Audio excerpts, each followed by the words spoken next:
Good morning, everyone. Today is Matthew chapter 23. Then Jesus said to the crowds and to his disciples, the scribes and the Pharisees sit on Moses' seat. So do and observe whatever they tell you, but not the works they do. For they preach, but do not practice. They tie up heavy burdens, hard to bear, and lay them on people's shoulders, but they themselves are not willing to move them with their finger. They do all their deeds to be seen by others, for they make their phylacteries broad and their fringes long, and they love the place of honor at the feast and the best seats in the synagogues and greetings in the marketplaces and being called rabbi by others. But you are not to be called rabbi, for you have one teacher, and you are all brothers. And call no man your father on earth, for you have one Father, who is in heaven. Neither be called instructors, for you have one instructor, the Christ. The greatest among you shall be your servant. Whoever exalts himself will be humble, and whoever humbles himself will be exalted. But woe to you, scribes and Pharisees, hypocrites! For you shut the kingdom of heaven in people's faces, for you neither enter yourselves nor allow those who would enter to go in. Woe to you, scribes and Pharisees, hypocrite! For you travel across sea and land to make single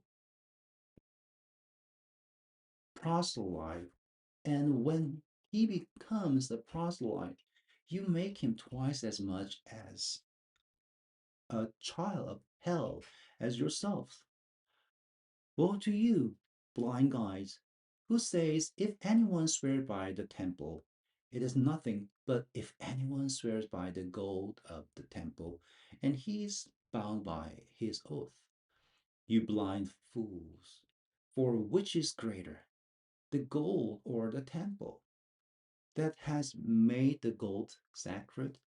And you say, if anyone swear by the altar, it is nothing, but if anyone swear by the gift that is on the altar, he is bound by his oath.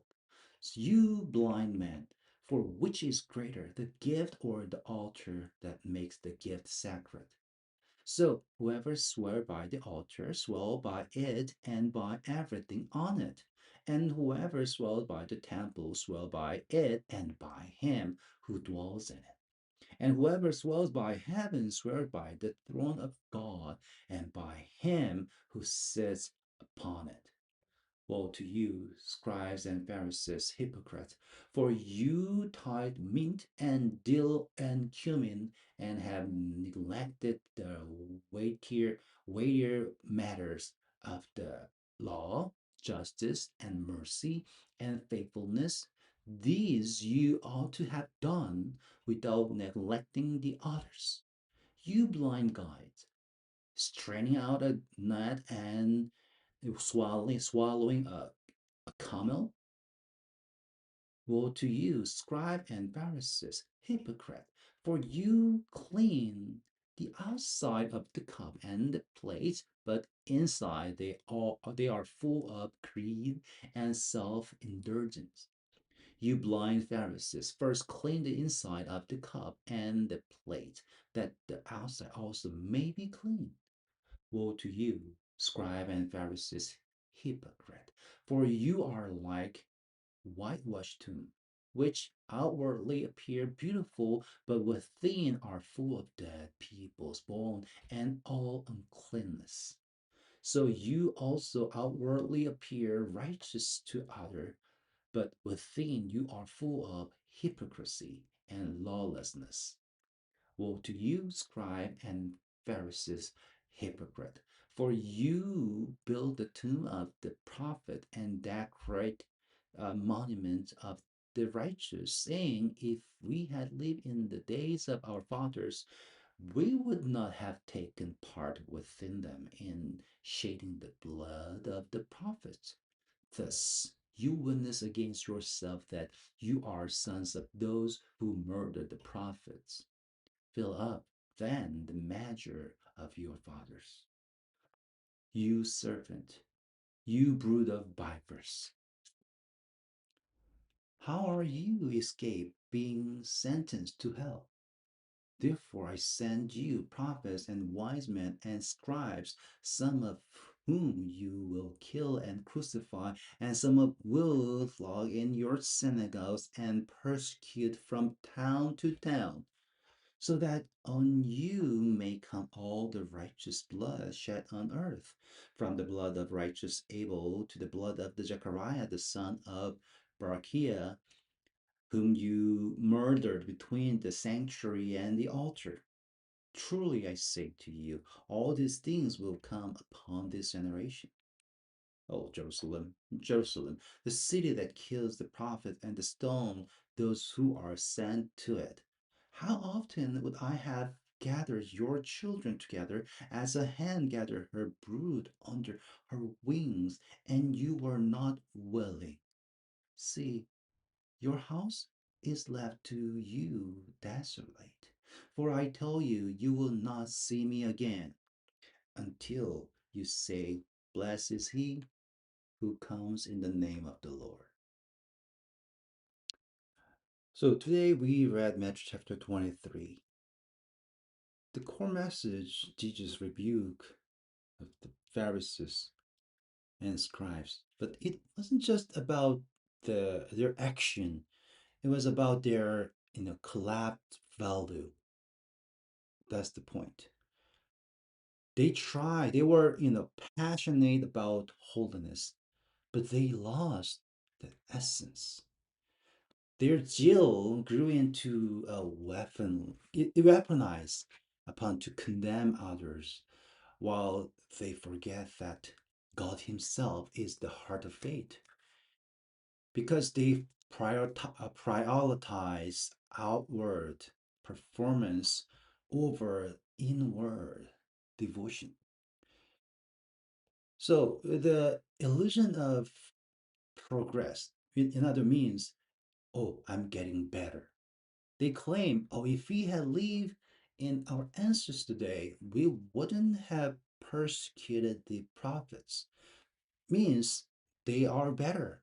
Sometimes I also think that I'm better than someone, and because I can learn from their failure, so I would never practice same thing. But Jesus exposed the truth by their very pride and judgmental heart. They prove themselves are exactly like their fathers. So, in other words, they walk exact same path, same path of spiritual blindness, while they are whitewash their face. So I try to reflect this chapter to myself today. I must ask myself, am I falling into the same trap? Am I enjoying the secret evil of lifting myself up by putting others down? Is my faith a whole, holy thing? My faith is not toward to God, but toward myself.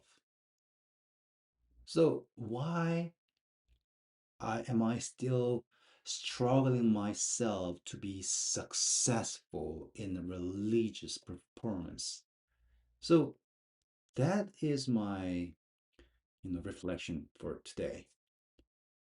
If Jesus, yeah, let's say if Jesus just appeared to me and if he rebuked me, says, "Woe to you, June, because so and so and so," then will I say and respond him that, "Oh, I'm so sorry, Jesus, that's my fault. I will not do it." Will I repent directly or without hesitance, or I just said no, no, no, that wasn't me, I never did it, or I tried, if I try to cover myself. That's my question again too. I hope you enjoyed this meditation, and yes, please read again, and have a wonderful day, and may God bless you all.